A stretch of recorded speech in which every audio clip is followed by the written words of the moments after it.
twongeye turatomboye bana b'Imana tugiye guhura na Nyagasani ku izina ry'Imana Data na Mwana na Roho Mutagatifu amen.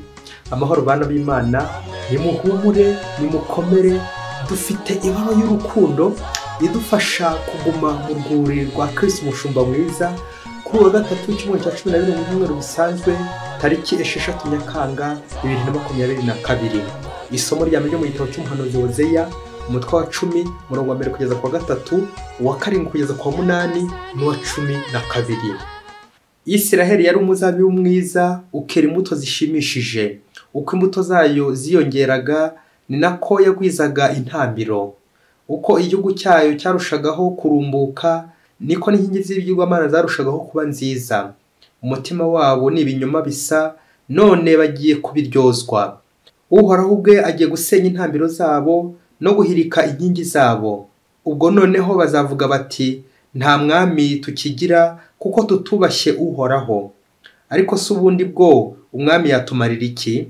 Ibya Samariya byo birarangiye, umwami wayo aragenda ayobagurika nk'agashami gatwawe n'amazi.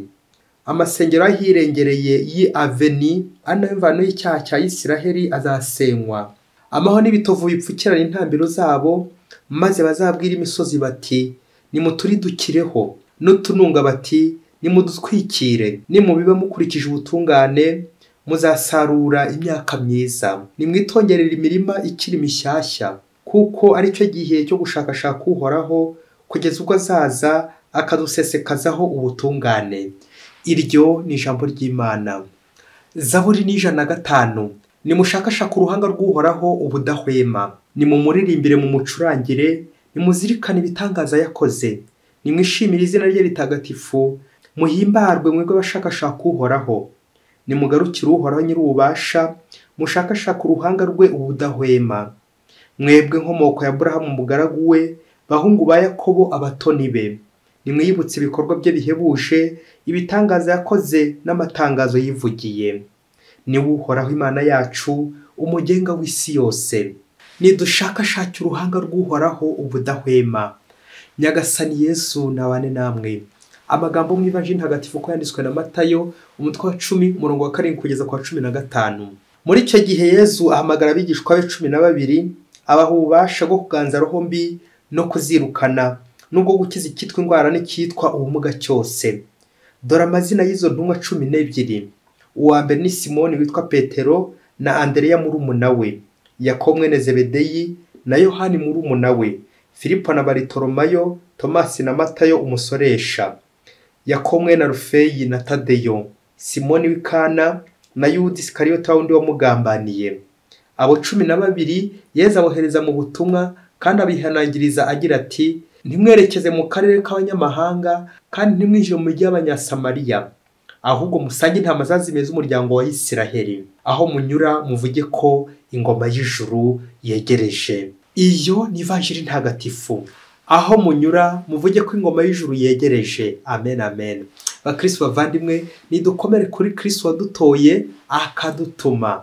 Ngo umunsi umwe mwarimu umupadiri wigishaga mu seminari nkuru, ngo ari kwigisha abadiyakoni bitegura bya hafi kuzaba abapadiri mu gihe cya vuba, sur la disponibilité d'un prêtre. Uko umupadiri agomba kuboneka igihe cyose agashobokera Imana. Ngo nuko arababwira ati padiri rero niba gushaka bagakubura, ibyo bikaba bakagushakisha bakagushakira hose ntibakubone, byibuze bazagusange uri muri chapelle wenda upfukamye. Niba kubura bazakubone muri kiliziya, muri oratoire uri gusenga byumvikane. Aha, yaba umukristo bamuburaga, nanjye kuvuga ahantu henshi ntibamusange ari nko mu isoko, nivugiraga mu isayo, ari nko mu ikabare, nivugiraga ari gusoma 5 mu kanya kaza gutaha yandika 8 atabona. Ahubwo bakamusanga ari nko mu rusengero ari gushengerera, bakamusanga ari gusenga mu kiliziya. Oh, mbega byiza twaba dutomboye we. Bana b'Imana, amasomo y'uyu munsi turazirikana uburyo bwo gushakashaka Imana dans notre apostolat, mu ngingo igira iti aho washakira intama yazimiye. Uko wayishakashaka iyo ntama yazimiye, wasanga ari ngewe, wasanga ari wowe, waba utakikoze isengesho, utakikoze iby'Imana, uri kure y'Imana, aho tuza kubona ko ushobora kwiruka ukajya kure mu banyamahanga, nyamara Imana igize gute? Iri bugufi. Mu isomo rya mbere turabona umuryango w'Imana Isiraheli mu buyobe bwayo bashakashaka ihirwe, bakarishakira hehe? Mu mana z'amahanga, bakabayoboka imico y'abanyamahanga, bakabanga itegeko ry'Imana ryababuzaga, bigatuma babaho nabi, ibiza ndetse n'ibyago bikabituraho. None umuhanuzi Hozeya arabakangurira kuva kuri iryo soko ry'abanyamahanga ry'ibigirwamana, bakagaruka ku isoko Imana nyir'ubuzima, Imana nyakuri, Imana ibatuyemo. Ubwo yagize ati, nimuba mukurikije ubutungane muzasarura imyaka myiza. Ikindi kandi igihe ni iki cyo gushakashaka Uhoraho kugeza ubwo azaza akadusesekazaho ubutungane. Amen, amen. Ni koko umutima ukeye niwo ubona Nyagasani. None muri ibyo Zaburi arabitwibutsa ko dukeneye Imana impande zose, mu byo dukora byose, mu byo tuvuga, yewe no mu byo dutekereza. Ubwo yagize ati, nimushakashake uruhanga rw'Imana ubudahwema. Ubuhanga bushingiye guhunga icyaha ugasanga Imana burya. Naho Yezu mu Ivanjiri, Yezu umwana w'Imana waje muri iyi si gukusanyiriza hamwe abana b'Imana batatanye ngo bagire ubuzima.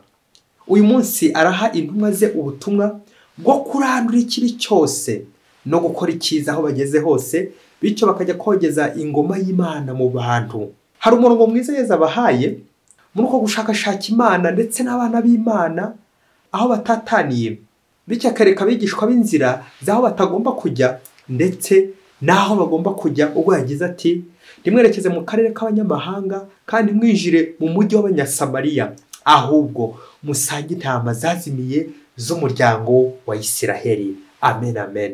Ese Yezu ahangaha kubera ko ari umuyisiraheli kwaba ari ukwikunda? Yezu kuki abujije kujya mu mahanga abigishwa be? Impamvu twazihinira muri eshatu. Impamvu ya mbere ni ibyuzuza isomo rya mbere twakiriye ryo ko umuryango w'Imana utagomba kwihumanya ngo wivange n'imico y'abanyamahanga b'Abanyasamariya, bantu bari kure y'Imana, bantu bavundira Imana. Mbese tukenda kubaho urwaho rw'imigirire mibi ngo ko gukumira ikibi aho kiva kikagera hose. Naho impamvu ya kabiri, brebis perdues d'Israël, intama zazimiye za Isiraheli. Aha ngo ko guhera hafi, akamvugo k'ikinyarwanda ngo ijya kurisha ihera ku bwatsi, ihera ku rugo. C'est ça l'apostolat de proximité, bwa hafi, kwegera, guhera ku bikwegereye, guhera ko mubana ku rugo rwawe, évangéliser ta maison, ugahera ku baturanyi ukazagera ku bandi bakure, ariko warahereye iwawe aho haba ugufi.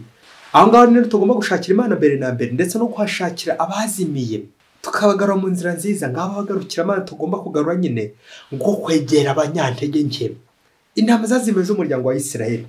Impamvu ya gatatu, Yezu aragira ngo atubuze kujya kure cyane, kunyura inkera mu cyamo, ngo tube twajya kure twigora tuvunwa n'ibidafite shinge. Yezu rero ntanashaka ko tunavunika mu butumwa. Buri wese amuha ubutumwa buhuye n'imbaraga ze, imbaraga afite. Yezu rero nta gusaba ibirenze ibya mirenge.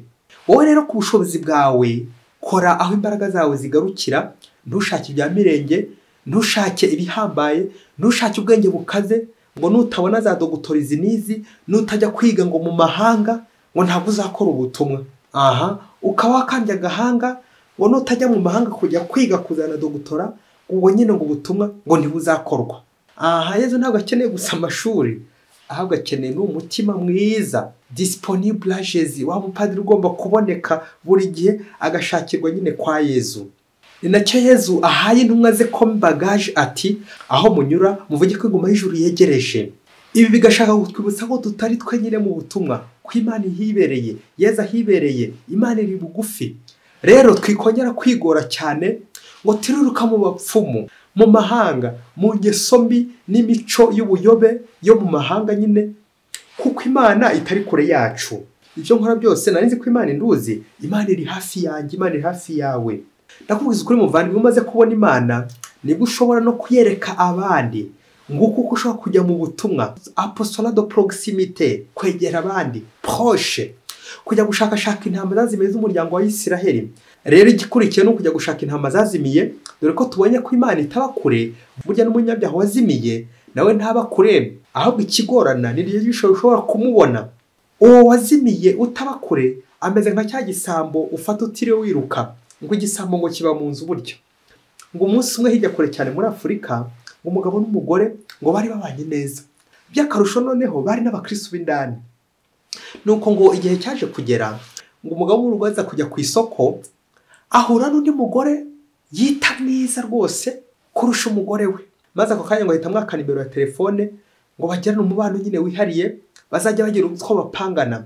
Nuko uwo mugore amaze kumuha nimero, uwo mugabo ngo ahari izina ry'umugore we bwite ahita yendamo ya nimero avanye ku isoko, agumishamo izina rya sheri ku bundi buryo, kugira ngo umugore we aramutse abonye iryo zina rya sheri ntazarabukwe, bityo atazarakara. Ariko yewe uyu mugabo no kwizigera ahamagara uyu mugore we noneho. Nuko babana batyo, iminsi irashira undi irataha, kuko nyine umugabo atarakeneye kongera guhamagara umugore we nyirizina w'isezerano. Yaramaze gufatisha nyine aho mu mahanga, aho ku isoko nyine avuye kugura umugore babyeyi ku isoko. Nuko ngo muri uwo mubano wabo w'amacenga ugiye guhakurikira, bajya kurya, umugore yajya kubona akabona umugabo yeguye telefone, arasohotse atangiye akinisha telefone. Nuko wa mugabo akandikira wa sheri we wa wundi wo ku isoko nyine ati bon appétit, n'undi akamusubiza ati bon appétit, bakagenda basubizanya. Nuko agasubira kurya hamwe n'umugore we. Nanone ngo bagera ku buriri, nabwo nanone umugore akabona umugabo n'ubundi arasohotse, ngo akandikira wa mugore wo ku isoko ati undote, n'undi nawe ngo akamusubiza ati nanjye undote. Muri iryo joro babyeyi, uyu mugabo rero ngo akaba yarafite n'amafaranga menshi cyane, ariko aka kantu kumve neza ngo adashobora kwereka umugore we, ku buryo kuburara byari byoroshye muri uru rugo, kandi konte ye ipfiningiye.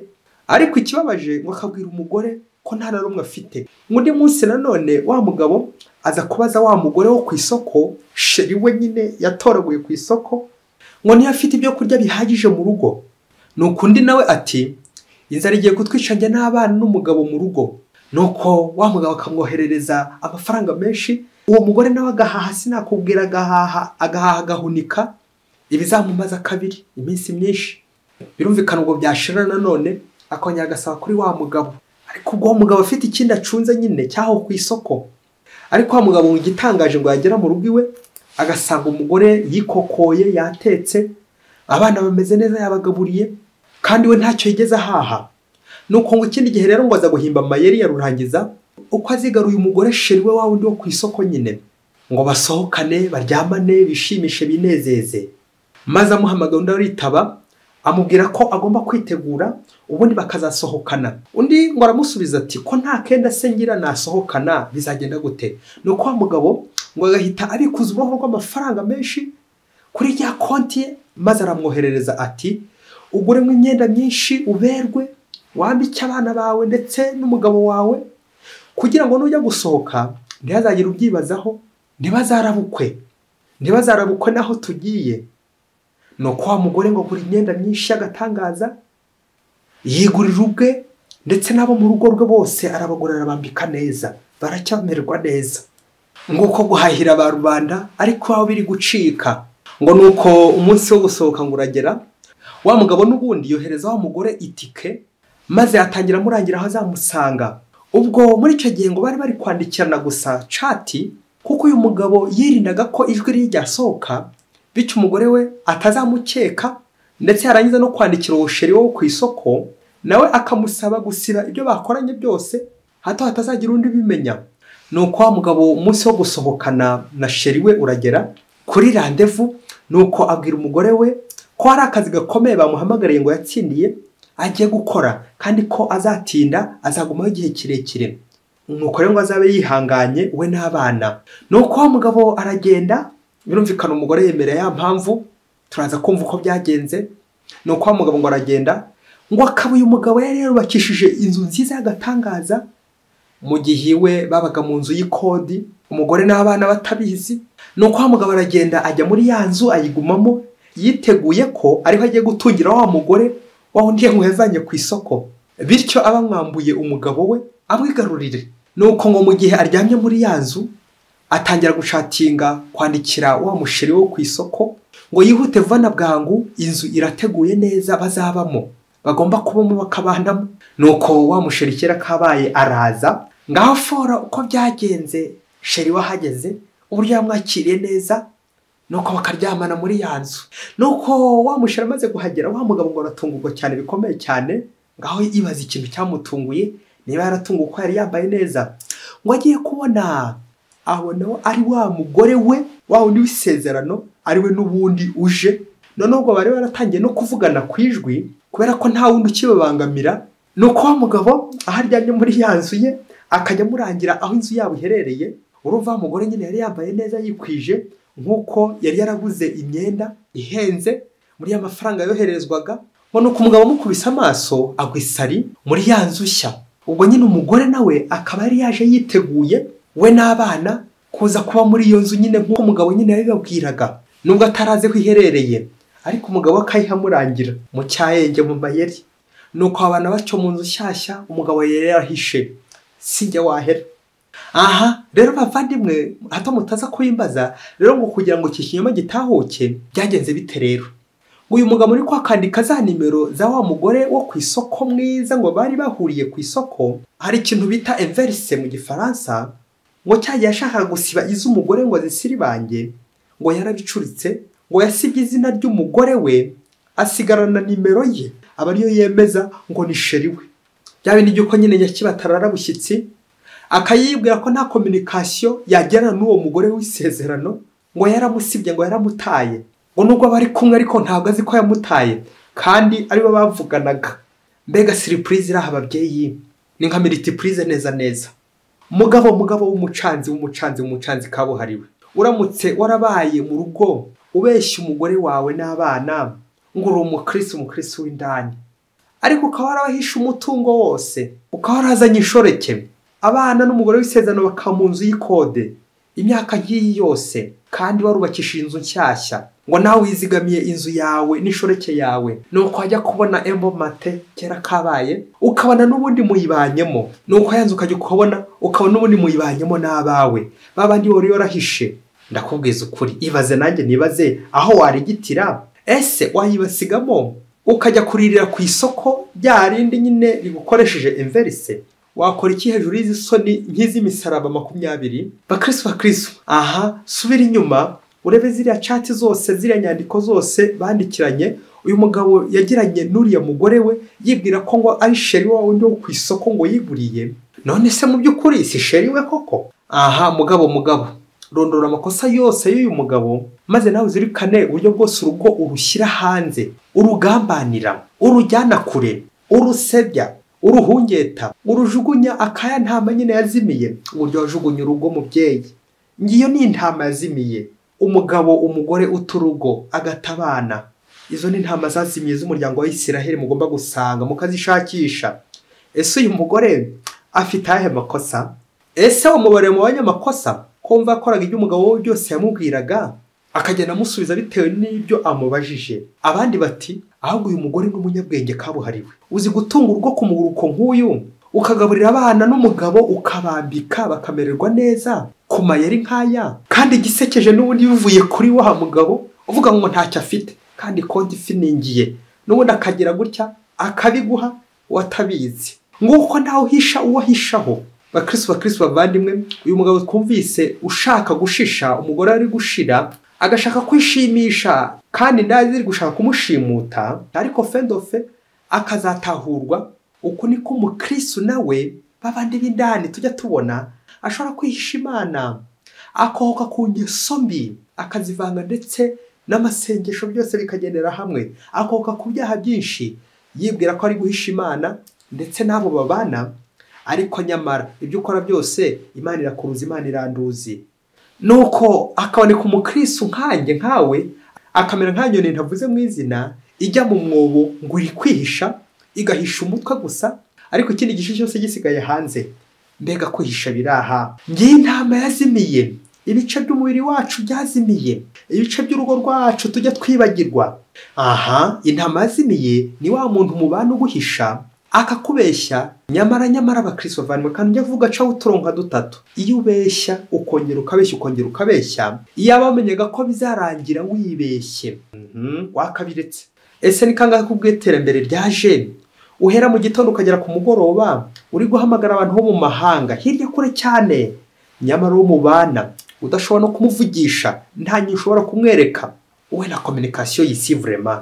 Njyewe ya ntama Yesu yavuze ati ahubwo nimusange intama zazimiye z'umuryango wa Isiraheli. Uwo mugore wagomba gushaka, umugabo wawe undi wazimiye, uwo mubana utakivugisha, utakereka inyinya, ahubwo byishimo ugasanga uri kuvana ku isoko, kuri bashiri bo ku isoko. Nyamara wa mugore wa mugabo ibintu bizagera umunsi umwe bibera inverse, byihinduranye ntumenye uko byagenze. Uwo mugore utakitaho, ahubwo ukita kuba vantara kuba handi, kandi bagucyucyura bagakurangiza bagakumarira ibyawe byose. Ibyawe byose ukabimarira hirya mu kigunda, mu isoko, mu ikabare, abakura akabari rwo babivarukamo. Nawe iwawe urwaje bwaki, abana babuze amafaranga y'ishuri, bana babuze icyo bambara, babuze icyo barya, ngaho nawe amafaranga uri kugenda uyatagaguza mu ndaya, mu kuyaya. Abantu wanze mukirwana mukararana kurusho mubana mu rugo rumwe. Iyo ni ntama yasimiye. Abantu bishwe na bwaki mubana mukorana ba hafi yawe, ariko ntabwo ushobora gufata n'igipfusha cy'igiceri ngo ubafashe ubiteho ubahe kuri amafaranga ko n'ubundi se uzayasiga. Nguko kugaruka ku isoko n'ubundi ayakure baragiye ku isoko kure, bikaza kurangira ugarutse ku isoko mu nzu yawe. Kubera iki? Yesu yakugaruye ku bundi buryo, yakurushije imbaraga. Yesu wandushije amaboko, singizwa Yesu. Uwo muntu washyize mu bubiko, nanjye kuvuga Piberi, wamukuyeho amaboko, igihe kizagera akubwira ati ubwo wankuyeho amaboko uzaze n'amaguru yijyanire. Ngubwo ubutumwa bwa hafi, apostolat de proximité, mu bo tubana, mu bo twegeranye, mu bo dukorana. Ikiganiro kikabure mu rugo iwacu, sikanye mvugana n'abahandi kandi abiwanjye ubu ndashobora no kubaha umwuka, ntibumve umwuka wanjye. Isomo nguyemo uyu munsi ni ugutabeshya, ejo ntazibeshya. Nkamenya gushakira ikintu aho kigomba gushakirwa, aho kiri aho kiba, ngashakira ikintu mu mwanya wacyo, aho guhora ncabiranya. Ubuzima bwo gucabiranya ababyeyi birangira n'ubundi waye macabiranya nyine. Reka nsoreze ku magambo meza ya Mutagatifu Agusitini wari waragiye kure y'Imana. Mutagatifu Agusitini ngo wamariye guhinduka, ngo yabanje kwicuza ati Uhoraho Mana, nagushakiye hose sinkubone, ndetse no mu ihirwe ry'ibyaremwe hose narahagushakiye, naragushakashatse hirya no hino, ariko sinkubone Mana. Iyo nkiza kumenya kare kose ko undi bugufi, nagiye hose ariko ngusize iwanjye, sinamenye kuri mu mutima wanjye. Burya Mana wari uri kumwe nanjye, njyewe ntari kumwe nawe. Amen. Mwese Imana ibahe umugisha. Imana Data na Mwana na Roho Mutagatifu.